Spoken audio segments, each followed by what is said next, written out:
This was a pretty good episode, if I do say so myself, so let's recap it. The episode starts with Blake and Sun looking for signatures among the faunus and menagerie. Pretty unsuccessfully, but hey, they tried. We get to see some aquatic faunus, which we've never really seen before, so that was pretty awesome. Blake points out that people don't really want to go to Haven and fight, being as they move to Menagerie to get away from all the fighting and the discrimination in the first place. Which is understandable. Like, if you were a refugee who moved to be safe and not be a part of violence, would you willingly sign up for the army to go fight in the war? Then asks Blake about her past relations with Adam, and she kind of describes it as, well, you know how people are kind of like personifications of certain words? For example, Ruby was purity, Weiss was defiance, Blang was strength, and Sun was earnest. Blake never saw Adam as being angry or evil, I guess you could say. He thought of him as the embodiment of spite because of how he is, never settling for equality, and only going for making the world suffer for the discrimination he himself suffered.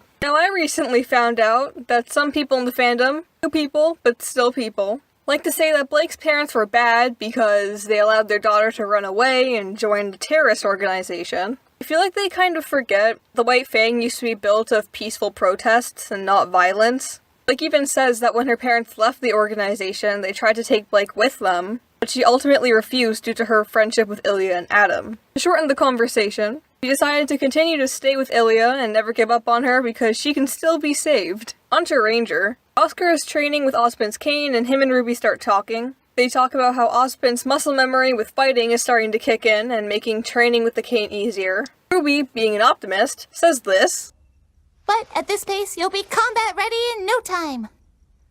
And my heart just shattered. She looked kind of surprised when she first realized what she said, and then immediately just turned crestfallen. Because we obviously needed to be reminded of Penny. Oscar is starting to feel the pressure of being a major part of a full-out war, and he's terrified. He's asking Ruby how she can handle all of the pressure, and he's low-key crying. Ruby tries to comfort him. He lashes out and yells at her, accusing her of being okay with the war and the death and the constant battle she's faced and ultimately will never escape.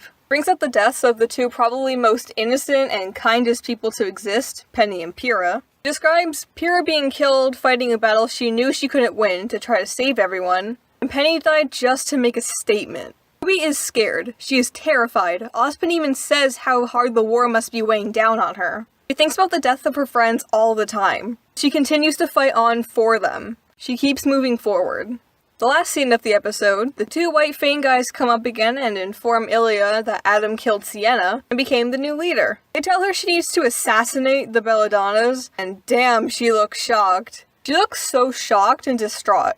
She basically is being told to take advantage of her and Blake's past relationship so the other members of the White Fang can kill Gira and Kali. He had a message from Adam to murder the family and to take Blake to him alive. He was kind of out of it, I guess you could say. Like, I want to say that everything's starting to weigh down on him and that he's starting to crack. That's the first thing that came to mind. But I don't think that's it so far. I can see that he's starting to crack, maybe, and letting his emotions take control of him, maybe? We get introduced to a new character named Yuma, and he has wings, and that's pretty cool. Yuma killed Gira's messenger, presumably drowning him. And that's it. This was a very Blake Menagerie heavy episode.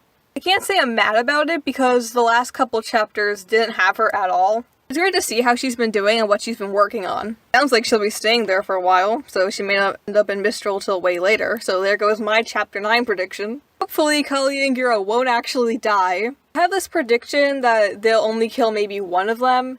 Blake goes to Mistral in some sort of blind rage or revenge plot, kind of reminiscent to Volume 2, but I feel like that would make her seem too much like Adam. They could do it, and I don't think it would be too much out of character, but they can't just make it overkill. It could be passed off as her being too close to Adam for such a long time she developed some of his traits. I certainly developed some of my close friends' traits after hanging out with them for a couple of years. Ruby and Oscar had a good talk, and we get to see some more of the true feelings that Ruby is, well, feeling. In a lot of the volumes, save for the end of Volume 3, he was very optimistic and cheerful. Never really seemed to have a low moment that I can remember. With this episode, they kind of branched out a little and showed some of that pent-up sadness she has building inside of her. Now, in a recent video by Eruption Fang, I'll link it in the description and at the end of the video, he explained the lyrics behind Red Like Roses Parts 1 and 2. I recommend watching that if you want to better see where I'm coming from, the whole RWBY thing. Weiss and Yang weren't here, I think they'll be in the next episode when we hear about what Raven wanted to tell them. I think that if that's the case, then this episode and the next are meant to have happened maybe at the same time, depending on the other content of the episode.